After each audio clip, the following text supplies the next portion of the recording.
Com o padre Luiz Feliz, que foi.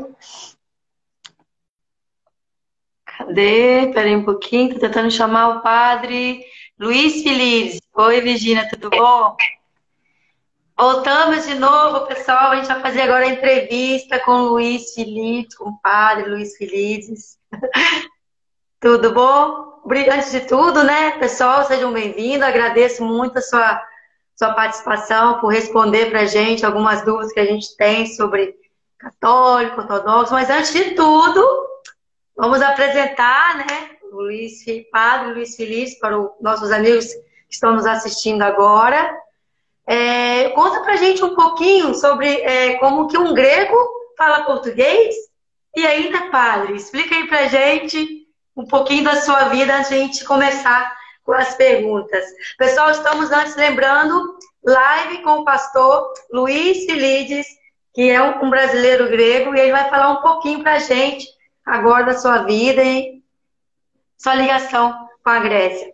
Vamos lá, Luiz Feliz, pode falar aí para a gente. Vamos lá. Antes de mais, por essa deu, é uma oportunidade, porque o nosso trabalho como padre sempre isso é uma forma de evangelização, né? Boa tarde, boa noite, as pessoas que estão ouvindo. A live está travando, tá normal aí? Você está conseguindo escutar bem? Eu estou escutando bem. Está escutando bem, né? Ele talvez seja mais ter problema de barulho. Mas eu estou bem embaixo do roteador, né? Então aqui, em princípio, tudo bem, né? Parece que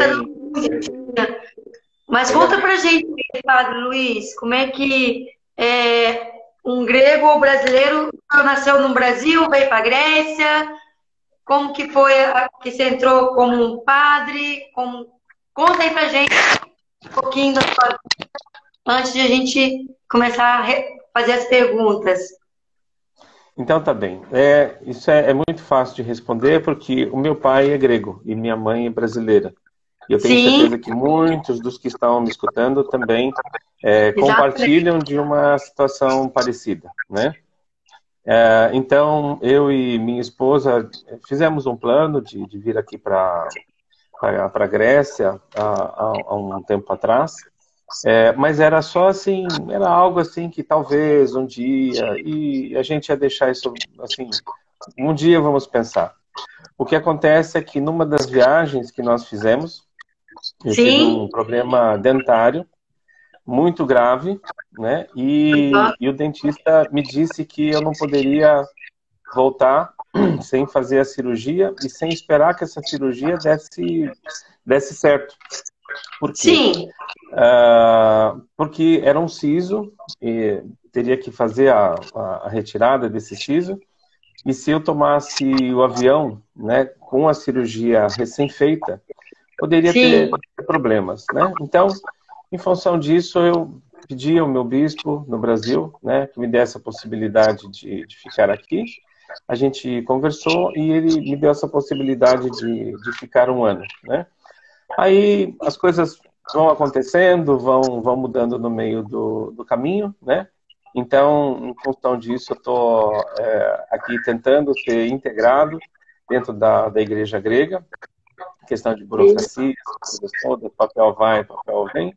Se Deus, isso tudo vai dar certo e eu vou ser integrado aqui dentro da igreja grega. Tudo isso sempre assim, o que Deus quiser, o que Deus mandar para nós vamos fazer, né? Porque eu não tinha planejado. Não tinha planejado em 2018, só finalizando isso aqui, eu não tinha planejado em 2018 vir para cá, tanto que a gente veio no verão, eu não tinha roupa de frio, documentos essenciais, assim, só tinha o passaporte e a minha identidade grega, eu não tinha mais nada, toda a documentação ficou no Brasil. Aí de repente vim, aí tive que comprar roupa aqui, essas coisas todas para poder ficar, senão não ia ter. Então morar na Grécia não estava nos seus planos, padre? veja, assim como, vamos dizer, como um sonho, uma coisa longínqua, né? Sim, Até estava, né? Mas não assim da maneira como se deu, porque a gente veio para viajar, aconteceu esse problema da cirurgia e aí, né, ficamos. Em função disso, né, as coisas foram modificando e aqui estou eu, né, há 2 anos e meio. e o senhor vocês estão gostando de morar na Grécia? Olha, eu estou gostando muito. Por quê? Porque a Grécia, como você sabe, é o berço da ortodoxia e aqui Sim, eu pude ter contato com muito daquilo que a gente vê no exterior a respeito da Igreja Ortodoxa. sim, Então, por exemplo, as igrejas, as relíquias dos santos, os túmulos dos santos, essas coisas todas, né? Tudo isso eu tive contato aqui, um contato direto. Mais do que isso, eu posso dizer a todos que estão me escutando, né, existem as vantagens, né, vamos dizer assim, espirituais de tudo isso. sim, Porque esses santos são mais ou menos como um fogo vivo que não se apaga. E nós somos mais ou menos como uns carvõezinhos, né? Então, quando esse sim. carvãozinho se aproxima desse fogo que não se apaga, a gente também se aquece, né? Então, é isso o que eu posso dizer que aconteceu comigo e com a presbítera, minha esposa, né? Nós sentimos esse calor no coração, né? Essa mudança espiritual, essa elevação espiritual. E eu espero que Deus continue olhando para a gente, que a gente possa ainda ter muitos frutos com isso aí, viu? Eu vou fazer uma pergunta que todo mundo me faz. Teve problemas Pode para fazer. adaptar? Adaptação? Algum problema de adaptação ou foi natural? Isso que você é filho de grego, não é isso? Sim, meu Como que pai é foi grego. a adaptação? Você se sentiu voltando para casa ou um brasileiro se adaptando morando aqui? Olha, isso também é uma pergunta muito interessante. Que bom que você fez, né? Sim, Porque eu vou te contar uma história muito curta. Eu me lembro que a primeira vez que eu vim aqui, em 2009, eu sim. vi o céu e achei muito bonito. E Quando eu que tinha a foi? impressão... 2009? 2009, foi a primeira vez. Sim, Então, eu achei o céu muito bonito. E as cores das flores eram muito vivas, eram muito, muito sim, vivas. Então, eu achei isso assim, algo que talvez fosse da minha imaginação. Dentre as outras coisas, evidentemente, teria muito para falar, a live tem só 1 hora, a sim, gente sim. vai abreviar. Então, o que aconteceu? Quando eu voltei para o Brasil, parece que tinha um filme plástico na minha frente de novo. Aí depois voltei em 2013, senti de novo essa mesma sensação. Como se esse filme plástico tivesse sido removido do meu rosto e eu pudesse ver as cores novamente como elas são. Voltei para o Brasil de novo, né, aquele filme na frente. Né? Quando voltei para cá, né, dessa última vez, 2018, tive a mesma sensação. Me lembrei disso, aí eu, depois já morando aqui, né, eu me lembro, já estava 1 ano morando aqui, eu falei, deixa eu ver se as cores ainda estão vivas, e elas ainda estão, né? Sempre está. Então, e por que isso tem relação com a sua pergunta? Porque há alguma coisa aqui que sempre me foi mais familiar, né? E é claro, tem a dificuldade da língua, da cultura, dos costumes, documentos, Sim, essas coisas todas, né? Mas nós pensamos assim, a gente precisa também se impor alguma dificuldade na vida, né? Uma dificuldade que a gente possa transpor, porque senão a gente vai ficar a vida toda na mesmice, né? Então sim, é um desafio gostoso, é um desafio que vale a pena. Vale a pena, especialmente para as pessoas que querem viajar, querem vir conhecer. A Grécia tem muitas, muitas coisas bonitas, tanto do lado histórico, quanto do lado natural, que tem muito no Brasil. O Brasil tem uma beleza natural muito grande. Aqui sim. também tem uma beleza natural muito grande. Então, é algo que, assim, não é difícil se acostumar, né, vida? Porque com coisa boa é fácil se acostumar, né? Eu amo Sim. muito o Brasil, vou amar sempre. Eu sempre digo para as pessoas que há muitas coisas bonitas no Brasil, especialmente o povo, não só a beleza natural. Mas aqui também tem muita coisa boa, bonita e abençoada, como no Brasil. Eu fico feliz, né, de saber que ainda continua com as mesmas cores. Porque é assim que eu vejo a Grécia, não tão de repente. Eu fui mesmo uma brasileira se adaptando aqui. E foi uma brasileira que descobriu aos poucos a beleza. Então, e quando eu enxerguei a beleza, aí ninguém me segurou mais. É bacana, É parabéns. fácil se acostumar com a beleza, não é, Vina? É fácil se acostumar com a beleza. É Eu verdade. também, eu também incentivo as pessoas a fazer uma viagem pelo menos uma vez, né, para a Grécia, porque Sim, tem sim. muitas coisas muito boas aqui. Se tiver assim alguém que conheça e que possa ajudar, possa guiar para os melhores lugares, né, para tirar É. aquelas dificuldades todas que não são naturais da língua e especialmente selecionar os lugares e as ocasiões para E ver, eu tenho certeza que vale muito, muito a pena. é verdade. O padre, vamos agora falar um pouquinho sobre. Você sabe que eu trabalho com turismo, eu trabalho com fotografia, e eu levo Sim. sempre turistas na Acrópolis. E eles querem muito ver os deuses mitológicos, os templos. E conta pra gente como é que foi essa transição do politeísmo, né? Porque são perguntas que me fazem direto.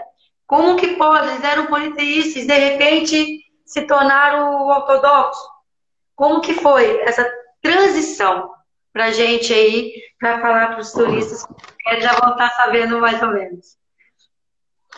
Muito bem. Essa pergunta, Virna, ela tem uma beleza especial quando se fala aqui da Grécia. Por quê?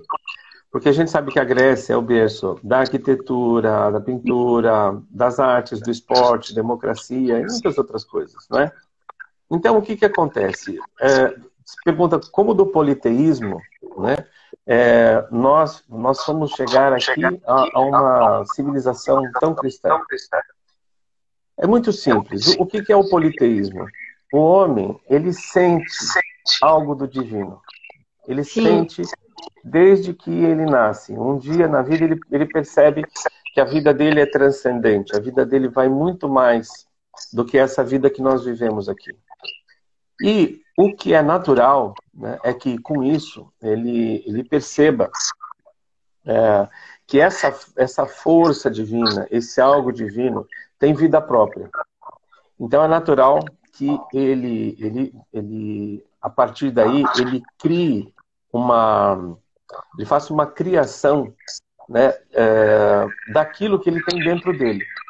sim. Você vai ver que não apenas na mitologia grega, mas o brasileiro, por exemplo, conhece muito as religiões africanas. A Uhum. religião africana também tem 12 deuses, né? Ah, é? Sim, exatamente como tem os 12 deuses aqui na Grécia, né? E o que que são Olha, esses 12?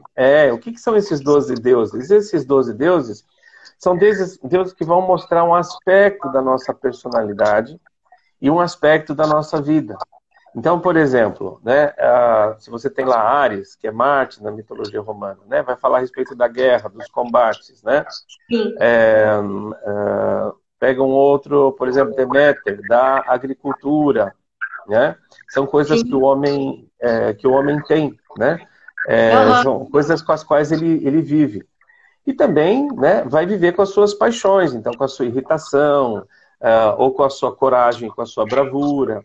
Então todas essas coisas estão refletidas nos deuses gregos. Então os deuses gregos, assim como os deuses das religiões africanas, são projeções da nossa própria psique, né? Então, sim. em função disso, é natural, né, que se façam, né, templos para esses deuses, essas coisas todas, né?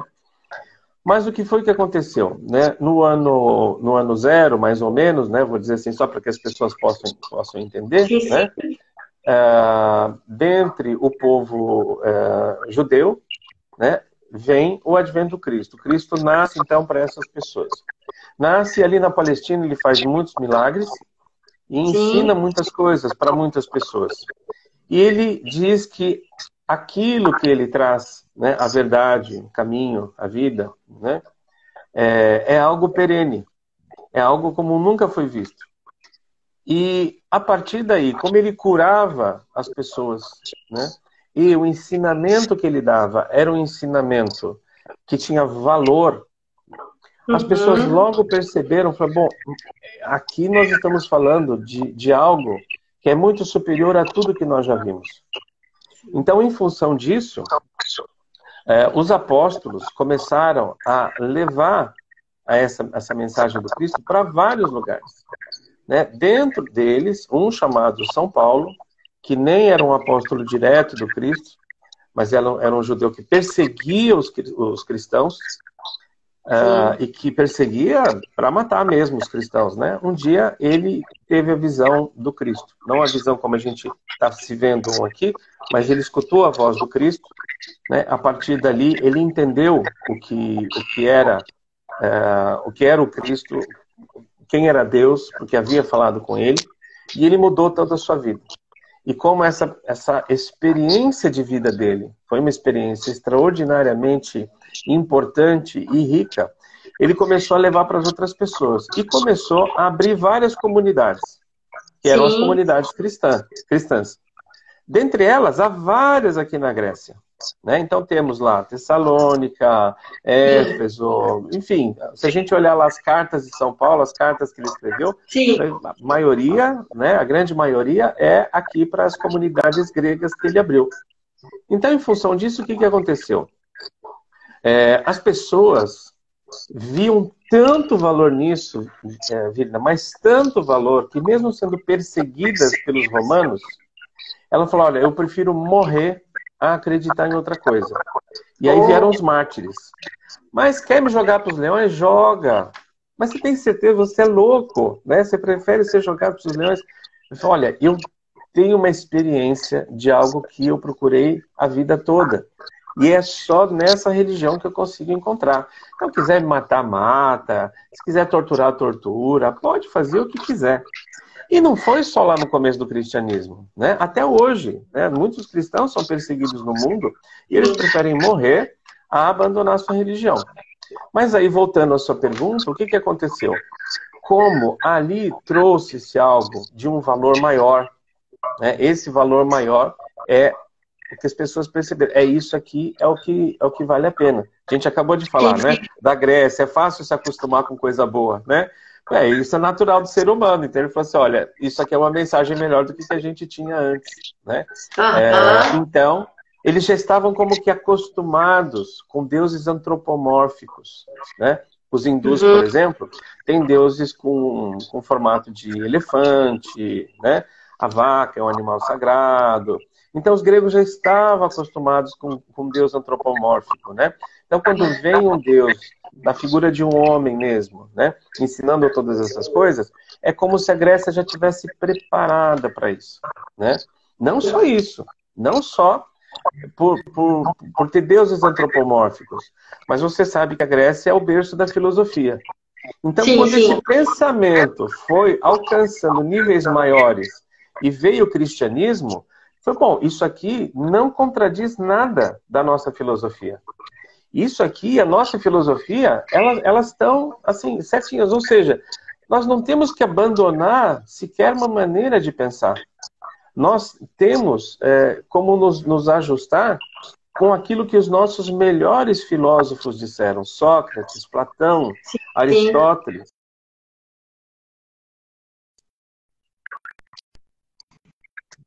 Que por sua vez era discípulo de Sócrates, né? Ele tem um tratado onde ele mostra que só é possível ter um Deus. Ou seja, ali no meio, em plena religião politeísta, ele falou, ó, eu não vou falar de religião, vou falar de filosofia. E qualquer um que vai seguindo o meu pensamento vai chegar aqui na mesma conclusão. E aí ele vai levando as pessoas e vai explicando, portanto, só é possível ser politeísta, Deus é um só. Então você veja que mesmo na Grécia politeísta, né, eles já estavam preparados filosoficamente para um Deus único. Então essa é que foi a transição. Só para acrescentar um pouquinho mais de história, né, quando Cristo veio era o Império Romano. Os romanos tinham os mesmos deuses que os gregos, os mesmíssimos, só muda o nome. Então Ares, por exemplo, na mitologia romana é Marte. Os Zeus, na grega, é Júpiter, na romana. né? Sim. Afrodite na grega é Vênus na romana, e assim por diante. Então, o que aconteceu? Até o ano 300, mais ou menos, os cristãos eram todos perseguidos. E Sim. sendo perseguidos, né, eles sabiam que era melhor dar a vida do que negar a sua religião, negar o Cristo. O que foi que aconteceu? Um imperador romano, chamado Constantino, perto do Sim. ano 300, para não ficar enchendo todo mundo com data, né, de história, essas coisas, né? Perto do Pode. ano 300, ele tinha uma mãe que era cristã, ele mesmo era politeísta, mas ele venceu uma guerra com o símbolo do Cristo no estandarte. E a partir Sim. daí, ele adotou o cristianismo, escolheu Constantinopla, né, que tinha um outro nome na época, né, Sim. como uma nova Roma, e lá construiu um novo centro cristão. Veja, quando ele morreu, é que passaram a dar o nome, né, de Constantinopla a Constantinopla, que é a cidade de Constantino, Constantinopole. Sim, sim. Como aquilo era o Império Romano do Oriente, né, ou seja, tinha o Império Romano do lado da Itália, né, que falava latim, e o Império Romano do lado grego, né, que passou a falar grego. O que foi que aconteceu? O imperador seguinte, que era Teodósio, colocou o cristianismo como sendo religião oficial, e a partir daí começaram a nascer muitas igrejas por toda a Grécia, a religião cristã se solidificou, e assim foi durante muitos e muitos anos, né? Hoje Constantinopla, como você sabe, faz parte da Turquia, né? Mudou de nome, Istambul, mas Constantinopla era a cidade mais importante da Europa. Da Europa. Sim, e era durante muitos anos, durante mais de 1000 anos, ela foi o centro da cristandade. E ali era também o centro da Grécia, né? Hoje não é mais, mas naquela época era. Então vamos dizer que o cristianismo cresceu, né, a partir dessa mensagem de São Paulo, se consolidou com o imperador Constantino e depois Teodósio, e a partir daí segue a história, né? Então, foi isso que aconteceu. Veio uma mensagem melhor, uma mensagem religiosa que fazia mais sentido, dava mais sentido à vida. É isso que o homem precisa. Sim. O homem precisa ter sentido na vida, né? Então, é por isso que houve essa troca do politeísmo pro monoteísmo. E qual é a diferença hoje do catolicismo para o ortodoxo? Bem, como eu tinha te falado agora há pouco, o Império Romano estava dividido no lado romano, que falava latim, e no lado grego, no lado oriental, que falava grego. Quando a gente tem línguas diferentes, a gente costuma ter pensamentos diferentes. Então, o que aconteceu? O cristianismo também cresceu a partir de Roma, né? Tanto que de lá depois veio o Vaticano, essas coisas todas. Só que esse cristianismo era o mesmo, era a mensagem do Cristo através dos apóstolos, e havia concordância. Sim. Dentro dessa concordância, ou seja, era uma religião só, é Sim. muito importante entender isso, não eram duas religiões, era só um cristianismo, que não tinha nome católico romano nem ortodoxo, porque era só o cristianismo, né? O que foi que aconteceu? Os dois lados começaram a ter algumas divergências. Sim. Né? E dentro dessas divergências, o que aconteceu? Chegou um determinado momento, né, onde elas se tornaram muito importantes para a fé, e aí houve uma separação. O que foi que aconteceu? Dentre outras coisas, para resumir, senão vai ficar uma aula de história, eu não quero isso, né? Eu quero que as pessoas só entendam a diferença entre uma e outra. Quando a gente tem o credo, creio em Deus Pai, Todo-Poderoso, Criador do céu e da terra, etc., né? Esse credo foi escrito em 2 concílios. Concílios são as reuniões entre os bispos, né? E ele foi escrito de tal maneira que falou, bom, agora está perfeito, não vamos mexer, né? Então, todos nós cristãos entendemos no cristianismo. Então, entendemos que nós não vamos mexer. O que acontece é que o lado romano resolveu mudar uma parte desse credo, Então Sim. acrescentou umas palavrinhas. Então diz que o Espírito Santo procede do Pai e eles acrescentaram e do Filho.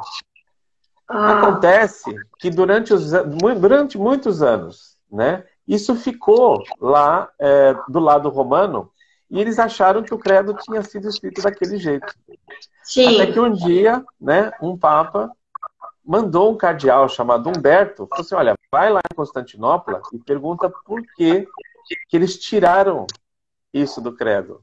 Mas nunca foi tirado, né? Eles é que acrescentaram, mas eles acrescentaram e esqueceram. E aí o que foi que aconteceu? O Humberto foi lá, né? E um dia ele constatou que não tinha aquele Edu Filho, porque a reunião dos bispos, né, o concílio, não disse que era para ter aquilo. O lado grego estava mantendo a coisa exatamente como era, e ele falou, eles tiraram, então agora eu vou lá e vou excomungá-los, né? Excomungar é uma coisa muito séria. Excomungar é tirar da unidade. Então, o que ele Oh, fez, esse cardeal, sem autorização do Papa, sozinho? Quer dizer, um cardeal nem teria autorização para isso, mas ele foi lá sozinho, né? E excomungou o patriarca de Constantinopla, né? E aí eles ficaram olhando e falaram, que coisa é essa aqui? Oh, meu irmão, ninguém tirou nada aqui, não. Né? Vamos olhar nos autos, vamos olhar, tem os originais, a gente olha nos originais e vai ver, né? E aí sim. o que aconteceram? Viram lá, falaram, não, a gente não tirou nada mesmo, esse cardeal aí não bate bem da bola. Vamos nós excomungá-lo, né? Então isso foi no ano de 1054. Era isso que eu ia te perguntar. O ano de 1054. 1054. Mas veja, o que aconteceu? Nessa época, o cristianismo, apesar dessa unidade, ele tinha 5 grandes centros, tá? Sim. É mais ou menos como se fosse assim, você imagina uma empresa que tem 5 filiais. Ok. Que empresa que é? É a mesma empresa. Vamos imaginar que Sim. seja lá uma empresa de línguas, né? Aprendeinglês.com.br, qualquer coisa assim. Veja, a empresa é a mesma. Mas imagina se uma filial das 5 que você tem fala assim, não, eu é que sou a empresa e vocês aí ficam separados e eu vou ficar aqui do meu lado, vocês pensam o que vocês quiserem. Sim. Quem é que se separou? Quem foi que se separou foi a filial, né? E essa foi a igreja romana. Acontece que Ah, como a igreja romana, né, é a igreja que estava do lado de Portugal, Espanha, quando vieram as grandes navegações, o Brasil também se tornou católico romano. Então, quando a entendi. gente olha o ortodoxo, fala, eles é que são esquisitos, né? Mas não, mas quem saiu do ramo, né? Quem saiu da estrada, quem pegou uma estrada sozinha, foi o oposto, foi o lado católico romano, né? Sim, Tanto sim. que algumas coisas eles passaram a mudar. Por exemplo, os padres sempre foram casados, né? São Pedro, por Isso exemplo. ortodoxo. Ou você está falando Não, dentro do cristianismo os padres eram casados, era Ah, normal. é? O bispo não é casado, mas os padres eram casados. Aí, se não me engano, 6 ou 7 anos após essa separação, eles colocaram um decreto do lado romano, foi, pronto, agora não pode mais ter padre casado. Não pode ter um Sim, homem sim. casado sendo padre. Então, na cabeça do brasileiro, por exemplo, o padre é sempre solteiro. Mas é solteiro porque é do lado romano. A igreja sempre manteve padre casado. Por isso, né, que os padres aqui continuam. Aqui na Rússia, todos os países ortodoxos, né, pode haver padre solteiro e pode haver padre casado. Outra coisa que eles mudaram, o sinal da cruz, você vê, a gente faz assim, vai da direita para a esquerda, né? Com Sim. esses 3 dedos aqui, que significa Pai, Filho e Espírito Santo. A católica romana mudou, né, para fazer assim com os 5 dedos, né, e passou a fazer do outro lado, da esquerda para a direita. Então, quem vê, quando você vê a pessoa fazendo o sinal da cruz, se faz assim com os 5 dedos, já sabe que é romano. E o ortodoxo, ele manteve a tradição. Olha, é mais ou menos como se fosse assim, a igreja ortodoxa é a igreja lá dos tempos do Cristo, que se manteve a mesma e não mudou até hoje. Né? Então, Então, essa... para frisar, quem saiu foi eles. Eles que começaram a separação. Olha que É, bacana, padre. só para vocês pesquisarem depois, se quiserem, né? Os 5 grandes centros eram Roma, Sim, Constantinopla, Antioquia, Alexandria e o menorzinho de todos, que era Jerusalém, que foi onde nasceu, né? Então, desses 5, né, Roma é que resolveu sair. Veja que só Roma ali também falava latim. As outras 4 falavam grego, né? Tem outras coisas também, depois se quiser o pessoal faz pergunta, fica à vontade, né? Mas o importante é só entender isso, que um lado se separou, o lado italiano se separou, né? O lado romano se separou, Portugal, França, Espanha, estão todos desse lado. Quando vieram as navegações, América Central e do Sul herdou a Igreja Católica Romana. A América do Norte herdou o protestantismo da Inglaterra. Herdou a língua, né, e a religião, os protestantes. Né? E o lado oriental não fez descobertas. Então, a Igreja Ortodoxa se manteve nesses países que eram do Império Bizantino. Então, a Grécia, a Romênia, a Ucrânia, boa parte, a Rússia e assim por diante. Então, o motivo da separação foi esse. Foi uma briga por causa de 3 palavrinhas. E agora, hoje, né? Qual a diferença? O senhor falou, tem do sinal, né? Da cruz. Padres podem casar, né? Mais alguma? A missa a missa ortodoxa, a missa católica, tem alguma diferença ou não? Tem sim. A diferença é a seguinte: primeiro, não é que o padre possa se casar, porque uma vez que ele é ordenado, ele não pode se casar mais. Ele fica no estado que está. Então, por exemplo, um casado pode ser padre. Essa que é a diferença. Na romana, não. Um homem casado não pode se tornar padre, manter a família, isso não pode. Né? Mas na igreja ortodoxa, sim. Se ele é casado, ele pode ser ordenado padre. Mas e depois que se tornou padre? Aí ele não casa mais. Ah, mas e se ficar viúvo? Não casa mais. Se um jovem resolve ser padre, então ele não pode casar. Não, se um jovem resolve ser padre... Casado como padre. Olha, exato. Que interessante. Exatamente. Se um jovem ortodoxo resolve ser padre, sim, o estado que ele estiver, o estado civil, ele vai manter. Se ele é civil, continua... desculpe, se ele é solteiro, continua solteiro. Se é casado, continua casado. Sim. E tem alguma coisa a ver a roupa? Por que vocês usam preto?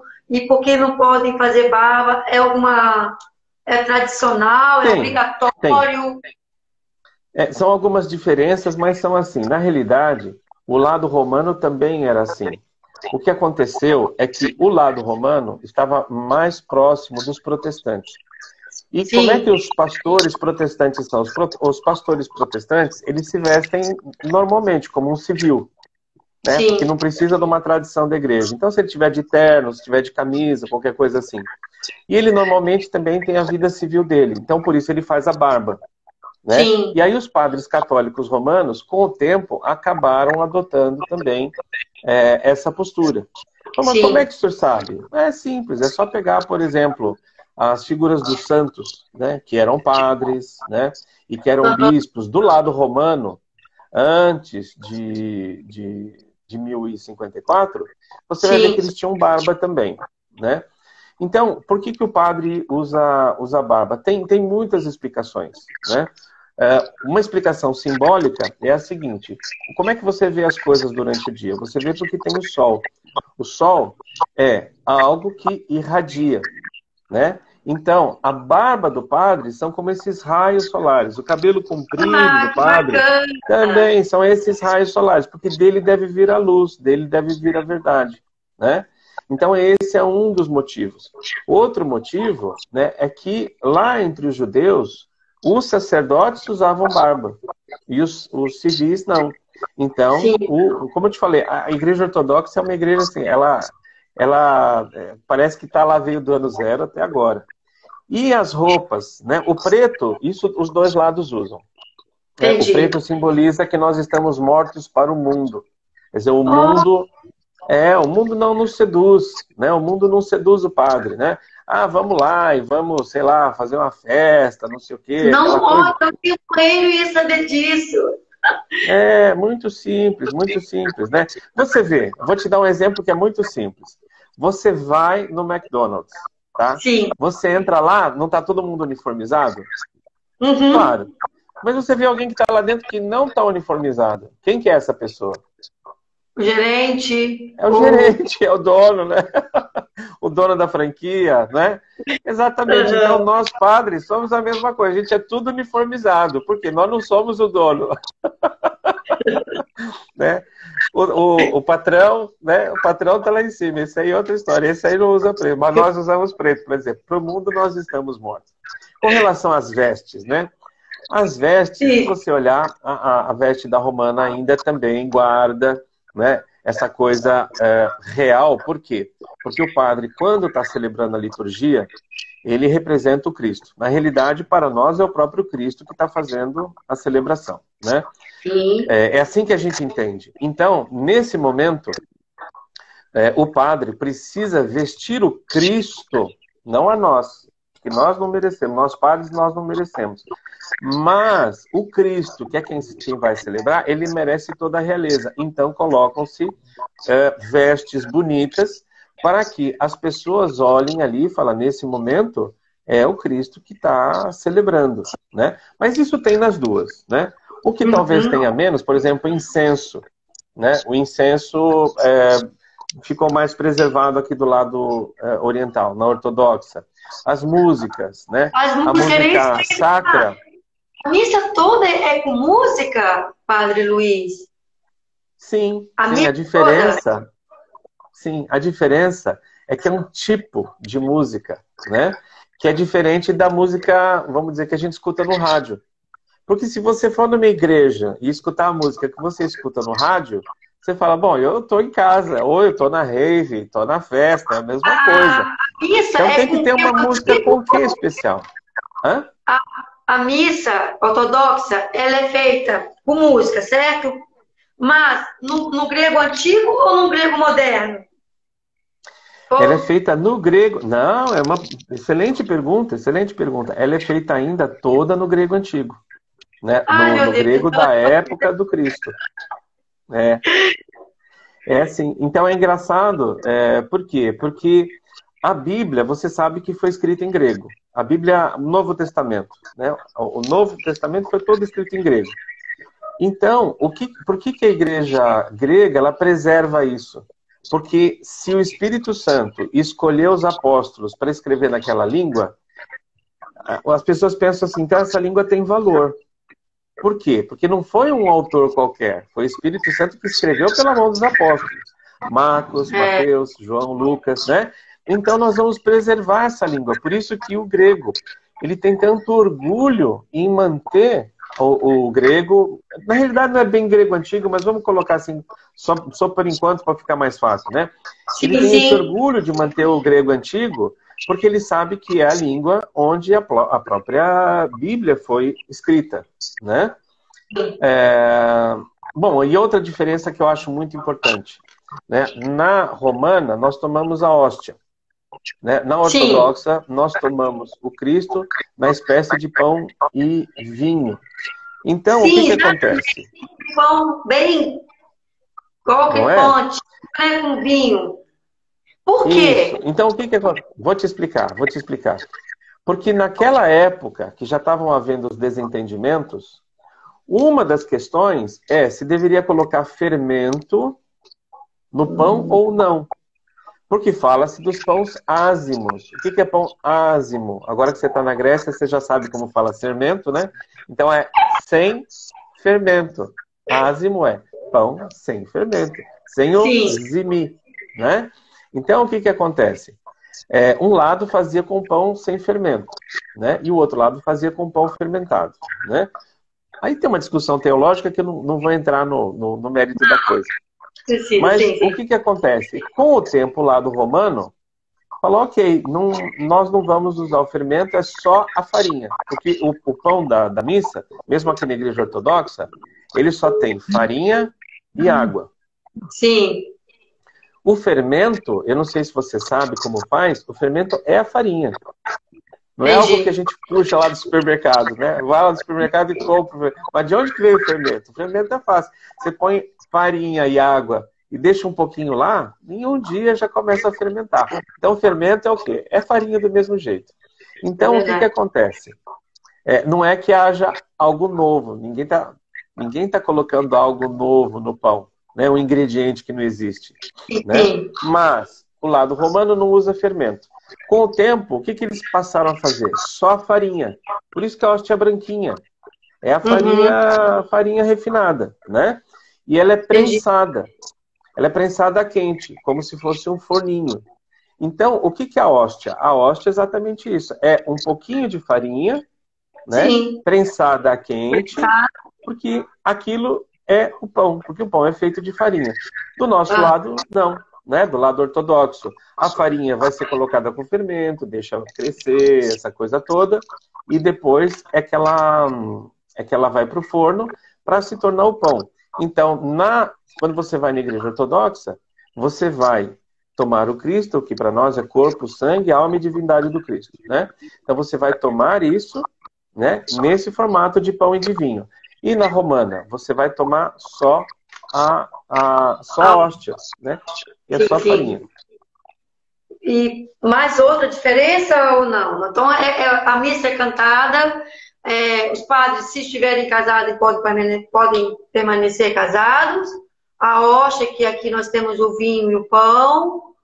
Acho que basicamente seria essa a grande diferença, né? Do resto, é palavra de Deus, é a É, mesma, não sim, ensinamentos. depois disso o que acontece? Algumas coisas vão mudando com o tempo, né? Sim, Por exemplo, lá do romano acabou num determinado ano, e foi muito mais lá para frente, né? Não foi depois sim, disso, que disse assim, olha, o que o Papa disser é a verdade incontestável, né?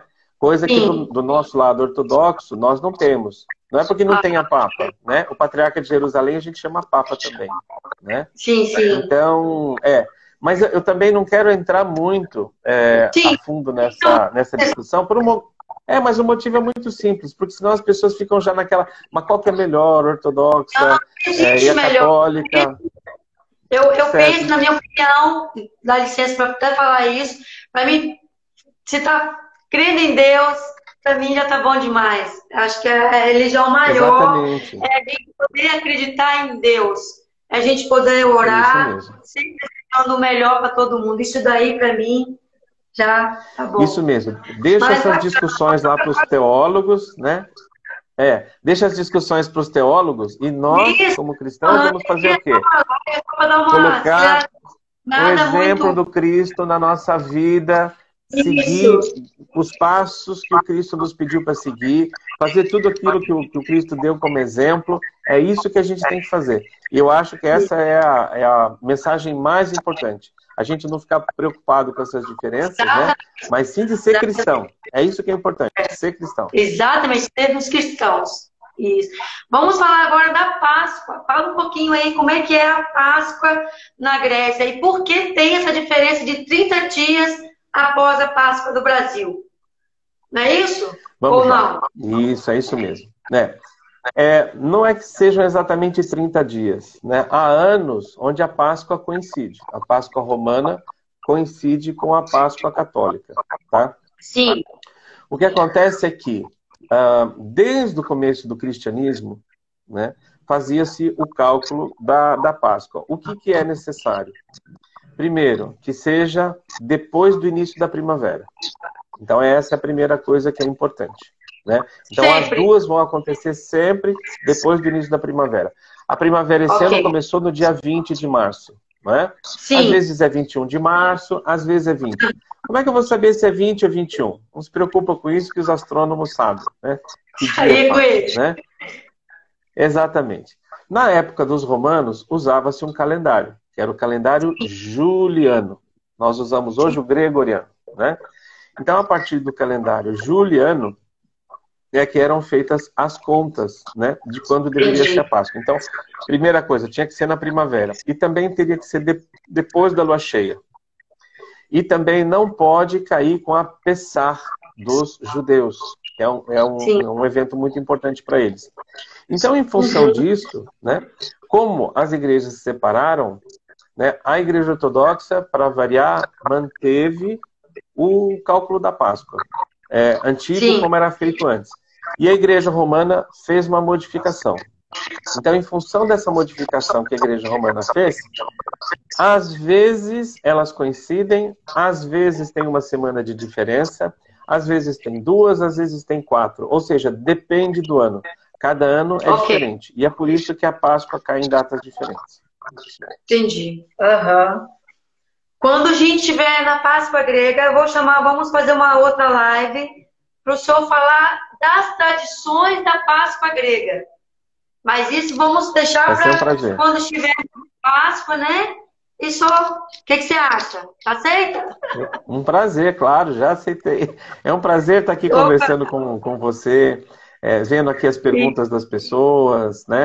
A gente já pode até começar a responder as perguntas das pessoas, se quiserem, né?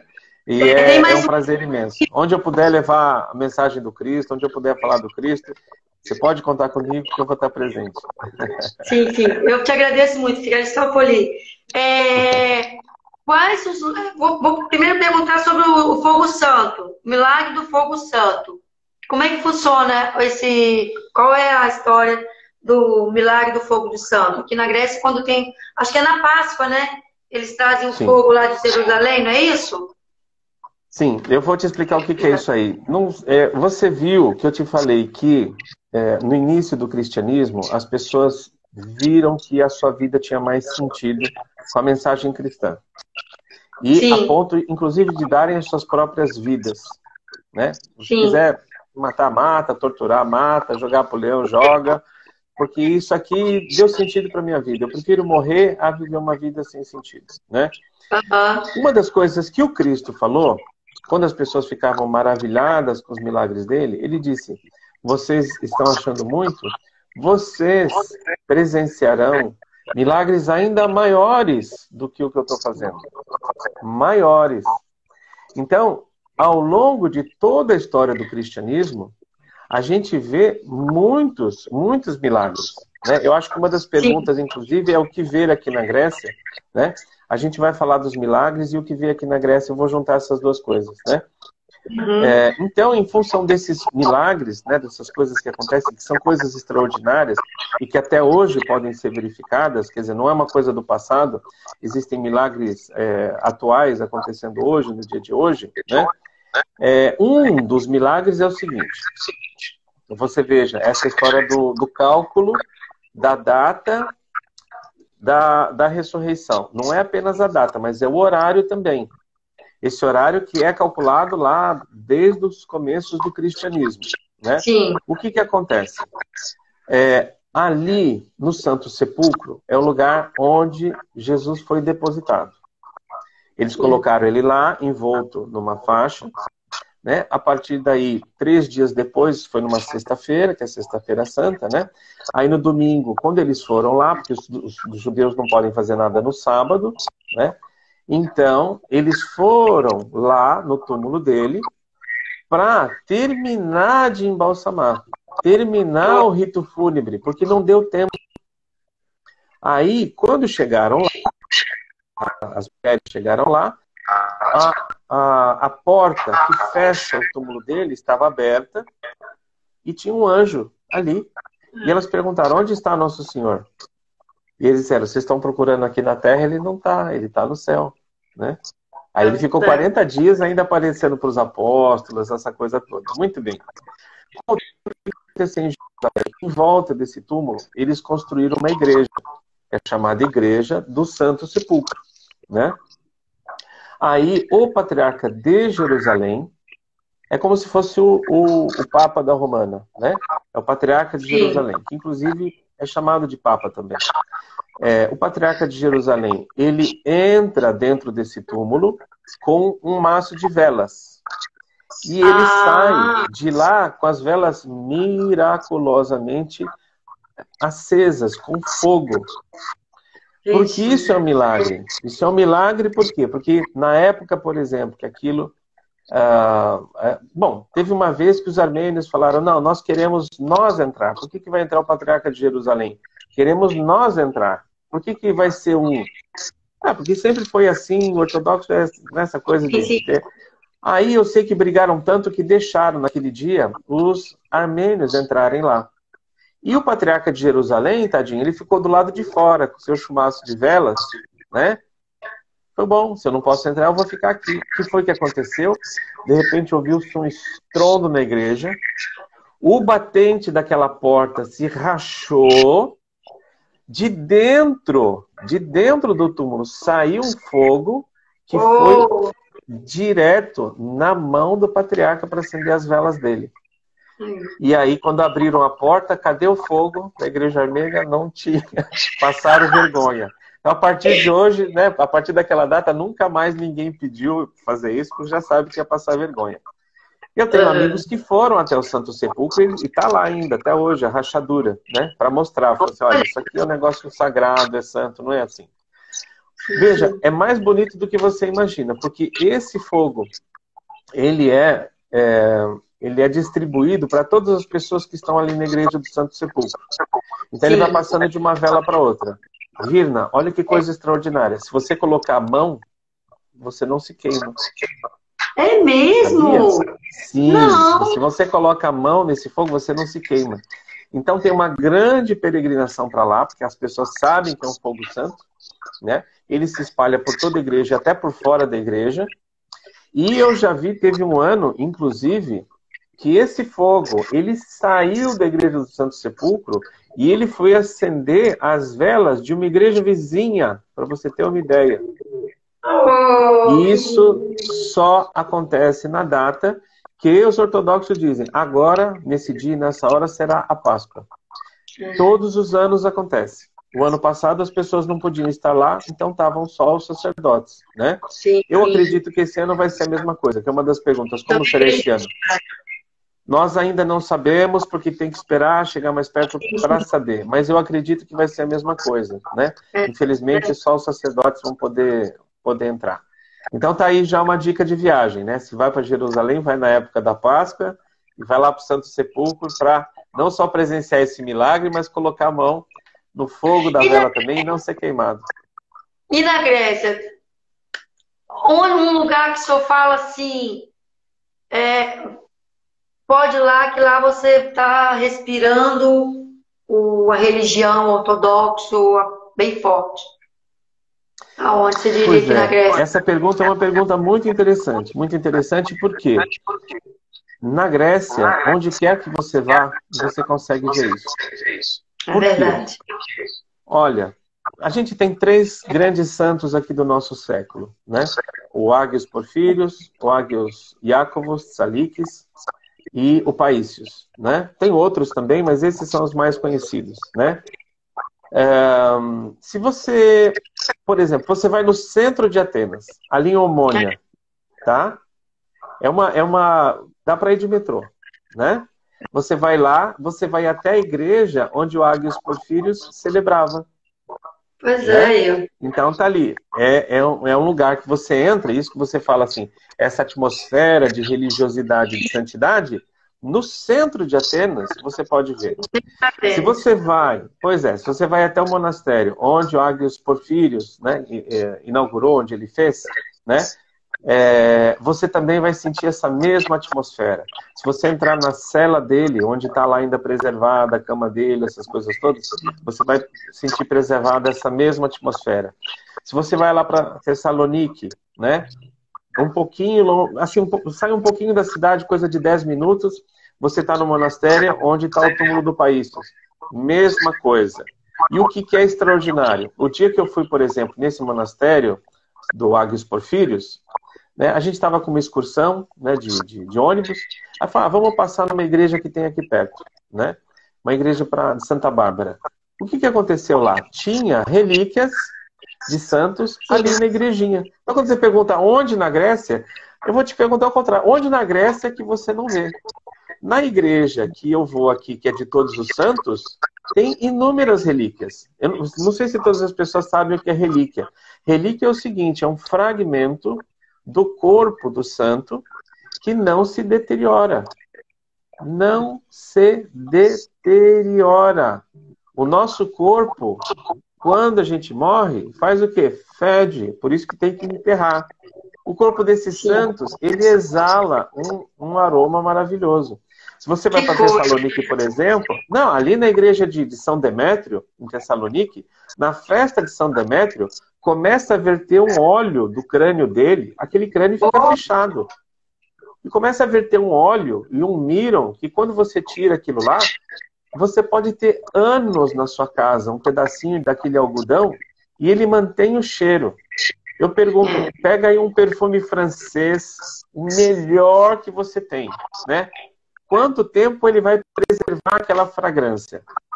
Não é a vida toda. O Miron dos Santos, ele preserva esse aroma durante séculos. É algo extraordinário. Então a resposta, menina, é assim, é onde que a gente vai na Grécia que não tem... né? Olha, eu não sei, né? Onde quer que eu vá aqui, onde quer que eu vá, tem um ícone que está vertendo Miron, né? É um milagre. Tem uma relíquia, né, de um santo cujo corpo não deteriora, tem um milagre. Tem ícones que fazem milagre. Ícone, só o ícone. Não tem lá Miron, não tem relíquia do santo, mas o ícone faz milagre. Tem muitas histórias, muitas histórias. Olha, eu nem sei como te agradecer, estamos todos felizes mesmo. Você, a live, ela chegou até 30 pessoas online, agora tem 23, está oscilando entre 25 e 30. Antes de fechar, que nosso tempo não quero ficar pegando muito seu tempo, porque a gente vai se encontrar de novo para falar da Páscoa. Seria possível, eu não sei se funciona, só fazer só uma pequena assim, mensagem para os nossos brasileiros que estão lá com Covid, com os parentes, ou uma mensagem, ou não? Tem Eu estou sim, pedindo. com muito prazer. Com Hã? muito prazer. O que farei com muito prazer.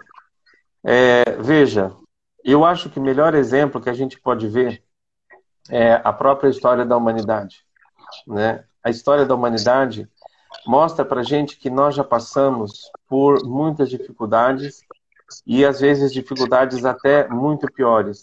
Eu não estou querendo diminuir a gravidade, porque nós temos pessoas, amigos, família, Sim, né, que perderam suas vidas por isso. Mas se a gente for lembrar, há um século atrás, só 100 anos atrás, a gripe espanhola matou um sim, terço da população da Europa. Um terço é muita gente. Quando a é gente muita. olha a nossa família, vê a quantidade de pessoas, puxa vida, não é um terço, né? Então, não é para diminuir, eu repito. Mas o que a gente precisa ter? A gente precisa ter muita fé e entender que desde que a gente é gente, a gente sabe que essa vida aqui, um dia, vai ter um fim. Então, o que nós Sim, precisamos nos preocupar? É na nossa vida eterna. Então, o que a gente precisa é dar o nosso melhor. O que nós precisamos? Nós precisamos dar para pessoas coisas eternas. Por exemplo, se você, sei lá, você dá um presente para uma coisa muito boa, né? A pessoa vai, mas sei lá, usou aquele Echarpe lá 1 ano, 2, 3, depois de 5 anos não quer nem ver mais Echarpe, né? Mas se você vai visitar uma pessoa doente no hospital, agora infelizmente não pode, né? Mas se você vai visitar uma pessoa doente, o que acontece? Aquela pessoa vai se lembrar o resto da vida. Quando você educa um filho, quando você educa alguém, essa educação, ela não só vai ficar o resto da vida, mas ele também vai passar para os seus filhos e para os seus netos e assim por diante. Então, há coisas que são eternas. E são nessas coisas que nós temos uma oportunidade de ouro agora para nos segurar. Então, meu recado para todas as pessoas é: busquem aquilo que é eterno. Não busquem as coisas do mundo, porque as coisas do mundo vão embora. Busquem o amor, busquem a paz, a solidariedade, a ajuda. Sobretudo, aproveitem esse tempo para reforçar suas orações. A gente tem que ficar muito sozinho, né? Então, reforcem suas orações na solidão da sua casa, porque isso trará muitos bons frutos. Então, o meu recado para todos é esse: força, fé, que não há mal que nunca termine. Uma hora isso tudo vai terminar, tá bom? Deus quiser, amém. Se Deus quiser. Padre, só tem uma perguntinha aqui, que a Roberta, ela pediu para, antes de fechar a live, responder.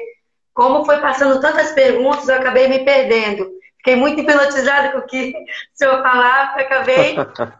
E a Roberta Nagrete está perguntando, uma pessoa batizada na Igreja Católica pode casar na Ortodoxa sem precisar se batizar de novo? Sim e não. Eu vou explicar melhor isso, tá? Com relação às perguntas, Mirna, se você quiser depois recolher as perguntas e a gente faz uma outra live antes da Páscoa para eu responder, Não, vou ter posso só muito prazer. explicar rapidinho, Né? mas só um resumo. Não precisa. Isso aqui, na outra live vai aparecer as perguntas. Então, pode casar ou não? O que o senhor acha? Então vamos lá. O que acontece é o seguinte. Nós dizemos, quando lemos o credo, né? Crê em um só batismo. Então, um só batismo é um só batismo. A pessoa não precisa se batizar. No entanto, existe um outro sacramento que é dado, que é o chamado da crisma. A crisma é uma confirmação.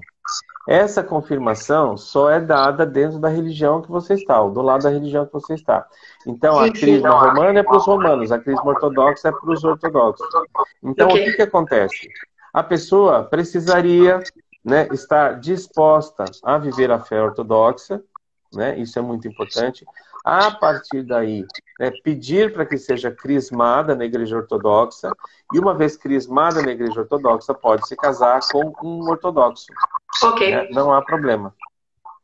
Tá bom. Tá bom? Padre, muito obrigada. Que tenhamos todos fé sempre. Eu acho que a fé não deve morrer nunca. É triste a situação que nós estamos passando, mas eu acho que com fé, pelo menos eu digo por mim, é um pouco menos pesado. Não é isso, Padre?